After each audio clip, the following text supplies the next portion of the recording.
It's here, the first October cold front. We're talking with Shane Parker, and he shares his strategy for this upcoming cold front. I hope you guys enjoy this, and good luck this weekend. Here we go. You released a video that I found really interesting. It was about basically October 2022 mature buck daylight movements in the month of October, and you broke down the different peak days, and it was pretty cool to see the very distinct spikes and activity. Yeah.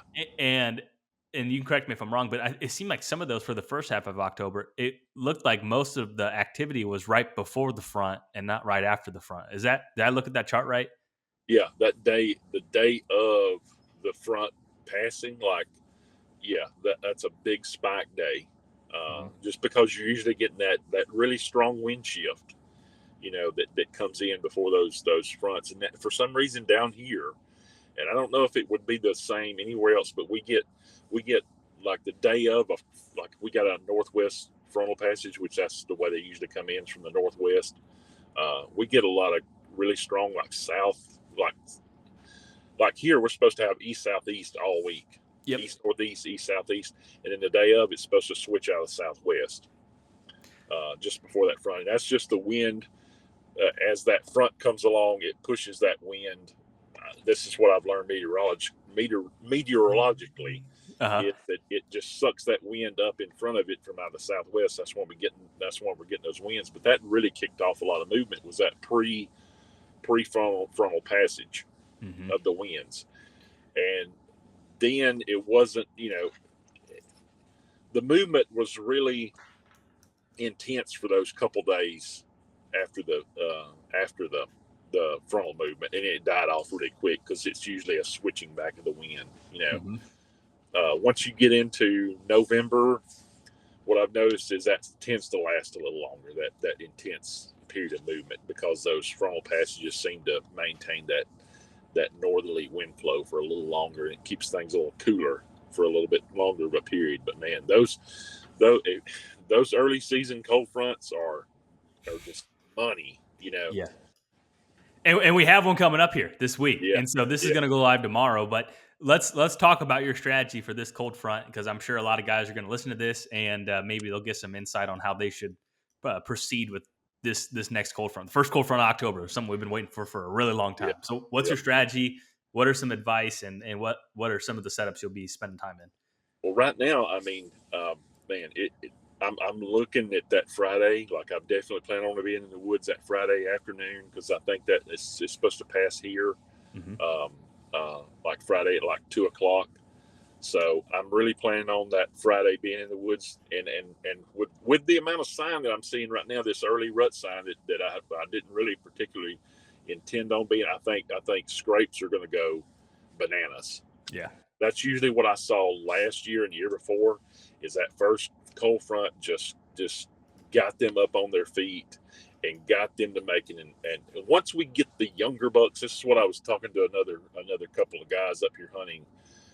Once you can get those younger bucks to creating, they've dropped their velvet, and once they start making scrapes, it's like that kicks in for those older deer.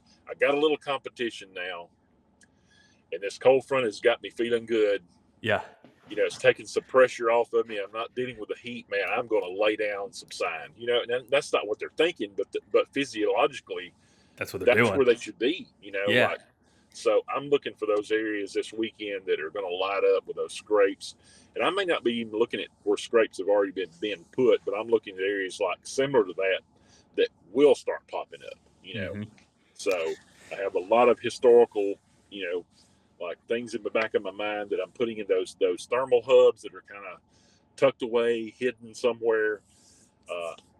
Using those in the afternoons to hunt off of.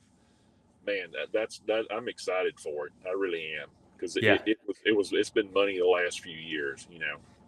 And so, just so I assume it's the same front that I'm in Illinois here, and it's like what you're talking about: southeast wind, south wind, and then we have the day before the front, which would be Thursday. It's going southwest, and then it's going to go west northwest. So would you try to hunt that Thursday when it's still southwest, like right before that front hits? Yeah. Okay. Oh gosh, yeah, definitely. Because I mean that's going to be that, and they probably are not going to be moving Um, the, those southwest winds, for some reason, uh, I don't know if it's because of the strength of the wind, because those southwest winds usually are a little bit stronger, Hmm. and it seems like the stronger winds just get them moving like longer distances, Hmm. for some reason. So yeah, I'm definitely gonna hunt that day, the day before that thing comes in. Like I said, ours is coming in, I think, here like Friday evening. Hmm. So all day Friday should just be, bang up, because you're gonna get that southwest, that strong southwest wind. We're not going to get much moisture here, but yeah, you want to take advantage of that 24 hours before that front passes, because that's usually when you have a really strong wind. It's usually a really, really quick switch wind, like Hmm. it flips on a dime, and that'll just get them going. Well, that's exciting. It's going to be here in just a couple days, a couple more sleeps, and Yeah, it's game yeah, on. And so you yeah, mentioned you're trying to hunt on scrapes that maybe aren't there from this last weekend, but maybe where they historically have popped up as yeah, those cold fronts rolled in October. yeah, yeah. That's exactly it. Like now, I think a few of the scrapes I located from last year. I'm just going to. I got a couple days this week. Like I got tomorrow afternoon and Wednesday morning. I'm going to try to get out there and put some more cameras out, find a couple more of those spots. I've located a couple of bucks that I'm really interested in hunting up here already. So I'm going to just be hammering those spots that I think they're going to be, popping up this weekend. And Hmm. that's probably where I'm going to be hanging and hopefully at least seeing something this weekend. But Yeah. yeah, it's definitely, if you have areas that, to me, what I've seen on my trail camera, and just anecdotally, like I don't really realize this until I go back and look at my camera data, and it kind of reiterates what I've kind of seen.